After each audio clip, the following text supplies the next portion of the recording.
Саламатсыздар ма, құрметті студенттер? Мұхамеджан Тынышпаев атындағы Қазақ көлік және коммуникациялар академиясының Шымкент көлік колледжінің арнайы пән оқытушысы Баратова Мөлдір Жұмақұлқызы. Модуль атауы КМ-10-1. Станцияның коммерциялық жұмысын қамтамасыз ету. Пәніміздің атауы жүк тасымалдау қағидалары. Бүгінгі өтетін тақырыбымыз жүк массасын өлшейтін құралдар. Сабағымызды жоспарға қарай өтсек. Бүгінгі сабақ жоспары жүк өлшейтін таразылар түрлері, жүк өлшейтін таразылардың жұмыс принципі, өлшеу түрлері. Енді айта кетсек, алдағы өткен сабақтарда біз жүктің түрлерімен таныстық, және де жүкті қалай біз тасымалдаймыз, жүктің тасымалдау принциптерімен өттік, және де коммерциялық тұрғыдағы толтырылатын құжат түрлерімен таныстық. Енді жүктің массасын, жүктің мөлшерін біз бірінші теміржол жүк жөнелтушілерден жүкті тасымалдауға қабылдап, оны жүк алушыға сол мөлшерде жеткізгеніне және сол арқылы жүктер тасымалдау шартына сәйкес өзіне жүктелген міндеттерді орындағанын көрсетеді. Жүктің массасы оның сақталуының негізгі көрсеткіші болып табылады. Осы жүктің массасы және де басқа мәліметтер, жүктің түрі де барлығы осы құжатта, коммерциялық құжатта көрсетіледі. Енді көлік құжатында көрсетілген жүк массасы мен межелі пунктке келген жүктің нақты салмағы арасындағы айырма бойынша оның жетіспеушілігін анықтайды. Егер жүктің жоғалуы, жетіспеуі және бүлінуі теміржолдың кінәсінен болса, жүктің массасы мен оның құны бойынша тасымалдау кезінде келтірілген залал және теміржолдардың шығындары анықталады.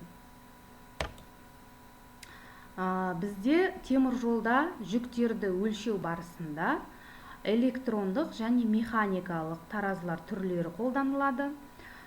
Вагондық электронды таразылар, олар теміржол көлігінің вагондары мен жартылай вагондарды, цистерналарды, хопперлерді, платформамен және рефрижераторлы өлшеу үшін қолданылатын тензометриялық өлшеу жабдығы болып саналады. Салмақ құрылғыларының бұл түрі барлық жерде қолданылады. Жалпы айтқан кезде вагон таразысы термині бұл жүк өлшеу жабдығының кең класын білдіреді. Ол вагондарды өлшеу үшін ғана емес, сонымен қатар темір жолда қолданылады. Неліктен басқа түрде қолданылады? Олар локомотивтерді өлшей алады. Темір жол салмақ өлшеу аспаптарының негізгі белгісі оларды темір жолдардың астына орнату және көліктің рельстер арқылы беретін күшін өлшеу болып табылады. Механикалық темір жол таразыларын жұмыс істеу принципі ол қазіргі уақытта шығарылмайды. Механикалық таразылар өйткені заманауи жабдықтарға сай электронды түрде шығарылған. Рычагты механикалық темір жол таразы бірқатар параметрлер бойынша электронды түрде ұзақ уақыт бойы шығарылмайды.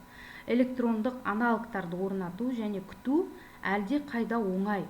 Өйткені ол электронды түрде салмақты тез көрсетіп береді. Енді әділдік үшін айта кету керек, олар барлық жағынан жоғалмайды. Атап айтқанда механикалық темір жол қондырғылары, сондай-ақ электрондық қондырғылар қажетті дәлдікті қамтамасыз етеді.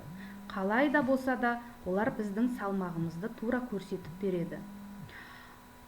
Вагондық механикалық таразылардың олардың электрондық аналогтары сияқты 100, 150 немесе 200 тоннаға дейін жетеді. Электрондық вагон таразылары бұл темір жолда қолданылатын салмақ өлшеу жабдықтарының заманауи үлгілері. Олар көп жағдайда тензометриялық сенсорды пайдаланады. Ол сезімтал элемент тензорезистер болып табылады.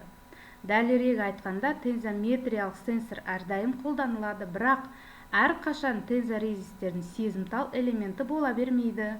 Темір жол таразыларының барлық өндірушілері қазіргі уақытта жүктеме құрылғыларының осы түрін шығарады.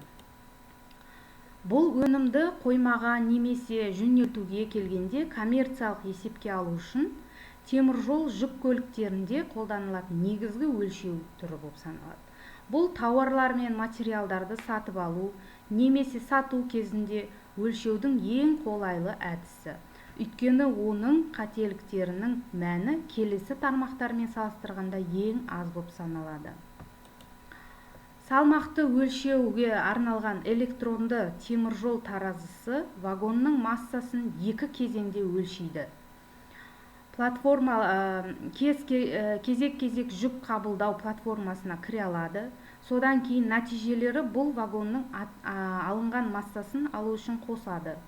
Вагондық тензавесі үшін арбалық салмақтау әлде қайда оңай болғанымен, өйткені бұл ретте белгіленеді бір ғана жүк қабылдайтын құрылғы теміржолға.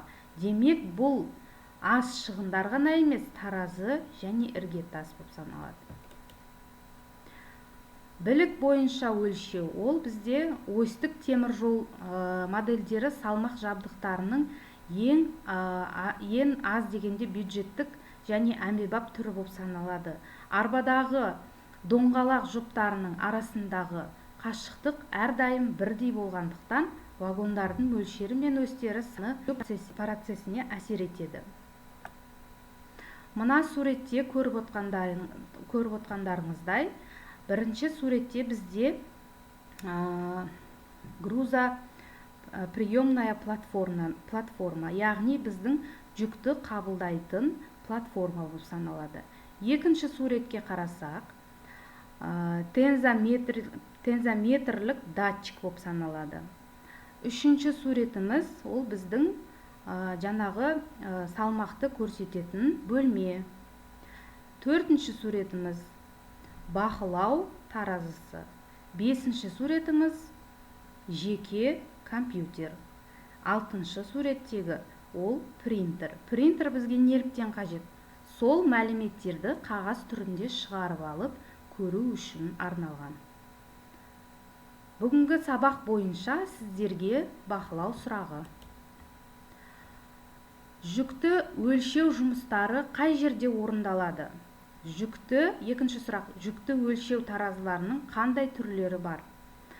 Үшінші сұрақ, жүкті өлшеу таразыларының жұмыс принциптерін атаңыз. Төртінші сұрақ, білік бойынша өлшеу дегеніміз не? Қолданылған әдебиеттер. Үй тапсырмасы сіздерге жүк массасын өлшейтін құралдар. Реферат, мұнай өнімдерін тасымалдау, тез бұзылатын жүктер түрлері, автокөлікпен тасымалданатын жүктердің массасын өлшеу құралдары. Назарларыңызға рахмет, сау болыңыздар.